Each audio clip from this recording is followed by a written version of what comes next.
সকালে হইয়া গেছে আমার আম্মা, আমি আই, আমি বলছি ইচ্ছা বাবা যাও, আল্লাহ রাওলা না হইলে যায় না বারইয়া।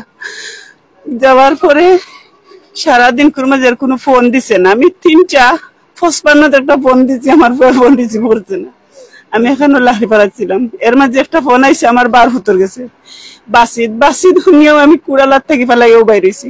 ওবানির পরে জিজ্ঞা করছি যে খিতারে, আমার উঠিয়া কইছে বাসিদরে লইয়া তারা মেডিকেল যাইরাম। বললাম কি হইছে? বলে হালকা কারেন্ট শর্ট খাইছে।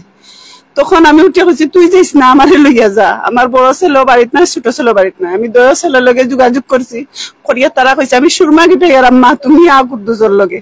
আমি গেছি তার লগে, গিয়া দেখি আমার ফুয়া সিটু তাই, আমার ফুয়া নাই, সিটও উতাইয়া তারা রাখিচ্ছে। তখন আমি ও মালিক যে থারে আমি ধরছি, ধরার পরে জিজ্ঞা করছি আমার ফুয়া কিলা মরছে কও। আমারে উঠিয়া কইছে, পুলিশ আইয়া উঠিয়া কইছে আমারে যে আপনি সারকা আমি আমদার আন্দারে তারে রাখমু, উনিরে যাইতে দিতাম না।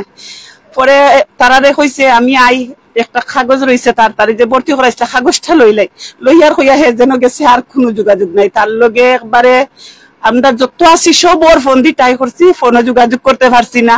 আমরা মেম্বার আছেন, মেম্বারের ফোন দিয়ে যোগাযোগ করছি, তার ফোন রিসিভ করছে না। এখন পর্যন্ত কোনো যোগাযোগ আমরা লগে করে নাই। এখন আমরা যোগাযোগ করছিলাম আপনারা মেম্বারের মাধ্যমে, তাই ফোন রিসিভ করছেন। সন্ধ্যা পরে কইছেন আইবা মনে হয় আপনারা মেম্বার সাহেবের লগে বইবা। আমার ফুয়া মরছে তারা কিন্তু উবাইয়া দেখছে। আমার বাচ্চারে বাঁচানিতে একজন মানুষ গেছে, বেটা কইছে ধরিও না।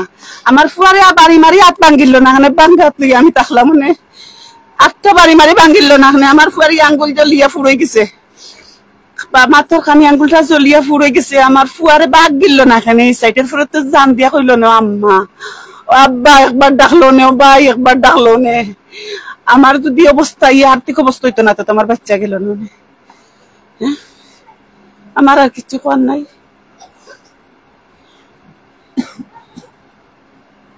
তার বিবাহর আজকে 13 দিন হয়েছে, মাত্র 13 দিন হয়েছে তার নতুন বিবাহ করছে।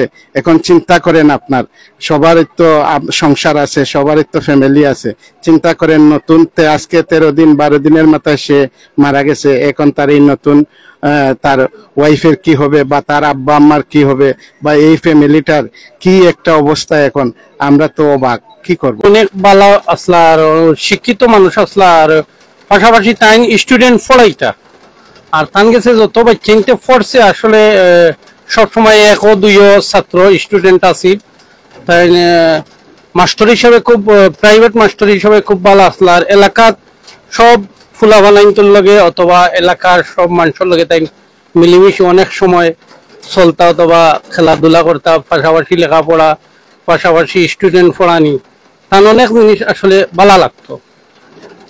এই যে ভালো একটা মানুষ কিন্তু আমরা কাছ থেকে হারিয়ে গেল, আবুল খায়ের বাচ্চা ভাই, আসলে খুব একটা মর্মান্তিক দুর্ঘটনা। আসলে বিষয়টা আসলে দুঃখজনক, মানে অনেক ভালো লাগতো আব্দুল বাসিদ তানরে আসলে খুব ভালো লাগতো আমার। আর প্লাস তাই খুব ভালো আসলা এবং তান লেখাপড়ার দিক দিয়েও ভালো, মানুষের চলাফেরার দিক দিয়ে, অনেক দিক দিয়ে, সব দিক দিয়ে মিলিয়ে অনেক ভালো আসলা। স্টুডেন্ট হিসাবেও ভালো আসলা, মাস্টার হিসাবেও ভালো আসলা। আর সবচেয়ে বড় জিনিস হয়েছে আপনার কাছ থেকে ভালো মানুষ আসলে চিরতরে বিদায় নিছেন। কি এটা আসলে একটা হৃদয়বিদায়ক ঘটনা।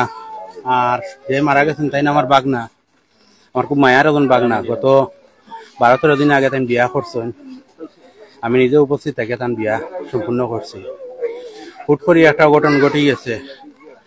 আর তান আসলে যে মালিক ফকর দিয়ে কাজ করাতে গেছলা, মালিক ফকর অনেক গাফলতির কারণে আইস্তান লাশ হইয়া ঘরে ফিরছেন। তান এই মর্মান্তিক মৃত্যুটা আসলে খুব কষ্ট লাগে, আসলে প্রত্যেকেরও খুব কষ্ট লাগে। আর কিছু হওয়ার নাই আসলে। আর পরবর্তী প্রশাসন যে ব্যবস্থা নেয় তার আসলে দৃষ্টি আকর্ষণ করলাম। যা শুনছি, আমি তো জায়গাতে যাই নাই, আমি যা শুনছি যে এখানে একটা লাইন, পুরানা একটা লাইন ছিল। 1 সপ্তাহ আগে আমার বড় ছেলে গিয়া বলছে যে এই লাইনটা এটা ঠিক করে নেন, এইগুলা মানুষ মারা যাবে। ওই বিল্ডিং এর মালিক বলছে, মানুষ মারা গেলে তোমার কি, এটা মরক, মরার জন্য রাখছি, এইরকম কথা বলছে। আর গতকালকে যে আমার ছেলেটা যেই সময় ওই ওই দিওটা যখন কারেন্টের যখন লাগে তখন একটা লোক বাঁচাইতে চাইছিল, ওই মালিক বলছে ওকে ধরবে না, মানে চেষ্টা করছিল বাঁচাইবার জন্য, সে বলছে যে ধরবে না, না ধরিয়া আমার ছেলেটা এইরকমই তরফাইয়া মারা গেছে। পরে ওই মালিক বাসাটা তালা মারিয়া বাসাটা থেকে চলে গেছে। পরে ওই অন্য লোক এই বাসা মানে আমার ছেলের লাশটাকে উঠাইয়া নিছে। পরে 6টা মেডিকেল নেওয়ার পরে পরে দেখা গেছে যে ওই মালিক নাই। ওই মালিক কোথায় গেছে, ওই মালিকটা আর পাওয়া যাচ্ছে না। এখন আমার এইটা আপনাদের কাছে এইটাই আমার রিকোয়েস্ট, আমার আবদার, যে এই লোকটা কেন আমার ছেলেকে কেন এইরকম বিপদে নিয়ে পালাইলো। আমার ছেলে তো কারেন্টের কাজ করে না, উনি গেছে একটু করার জন্য, হেল্পারি করার জন্য রঙের কাজে, তো সে কারেন্টের কাজে লাগে নাই, যায় নাই, কারেন্টের কাজে কেন ওরে এইটা দিল, আর দিয়া মানে আমার ছেলেটার মারলো। সে আবার আমার ছেলেটার কোন ধরনের কোনো মানে মালিকের অসতর্কতার কারণে আমার ছেলেটা মারা গেছে। তারপরে যখন ধরছে তখন ওই সে কোন ধরনের মানে সহযোগিতা করে নাই এবং ওর ছুটায় নাই। ওরে একটা লোক চাইছিল ছুটাইতে দেয় নাই, এইরকম মানে এই আচরণটা করছে।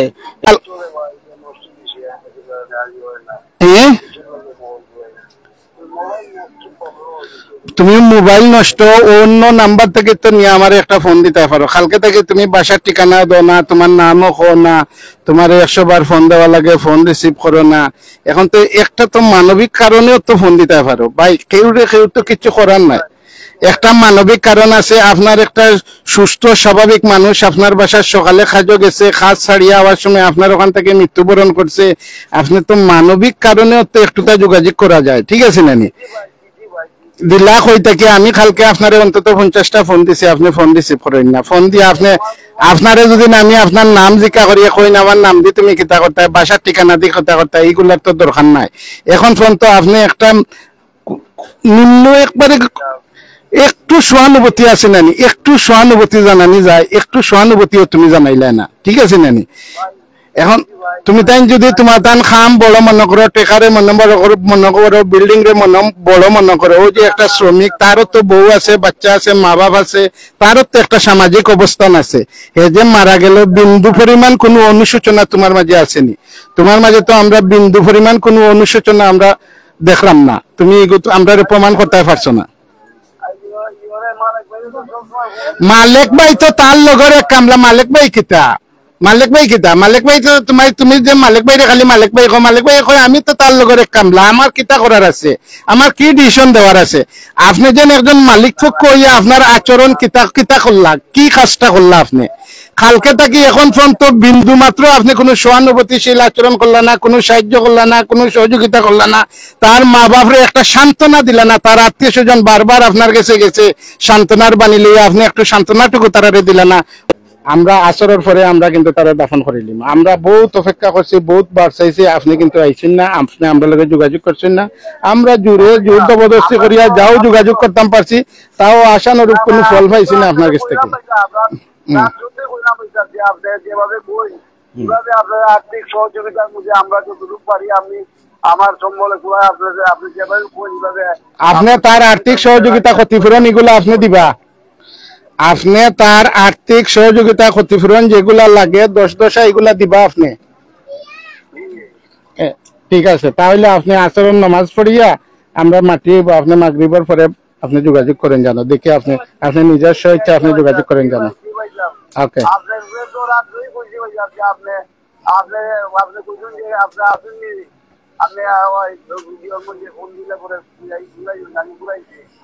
আমি তো আপনার বুঝতে পারছি আপনি যেভাবে যেটা হয় আপনি করুন ভাইসা, আমি অসুস্থ মানুষ, আমি চাইবার বাইকিং টিকিট দিয়েছি, 24 গেছি, আমার হাতে সমস্যা, আমি খালি কোনোভাবে বাচ্চা আছি ভাইসা, কোনোভাবে বাচ্চা আছি।